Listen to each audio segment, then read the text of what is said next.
তুরস্কের খাবার নিয়ে মানুষের অনেক আগ্রহ, এই জন্যই ভাবতেছি এখন থেকে আমি ডরমে থাকি, টার্কিশ ঘরে বাড়ির খাবারগুলো কীরকম হয় সেটা নিয়ে একটু ভিডিও টিডিও দিব আর কি।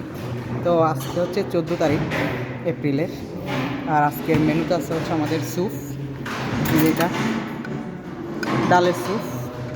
দেন হচ্ছে একটা ড্রিঙ্কস, এটা হচ্ছে অরেঞ্জের ড্রিঙ্কস আর কি। আর এটাকে বলা হচ্ছে বিবেরলি অ্যাটলি দলমা, মানে হচ্ছে এই যে এখানে হচ্ছে মরিচ আছে, এই যে, তারপর হচ্ছে আলু, তারপর হচ্ছে এই যে মাংস, আর হচ্ছে এটাকে বলে মিসিরলি পিলাপ, মানে হচ্ছে এই যে কী বলে আমাদের এটাকে কর্ন কর্ন দিয়ে হচ্ছে ভাত রান্না করছে।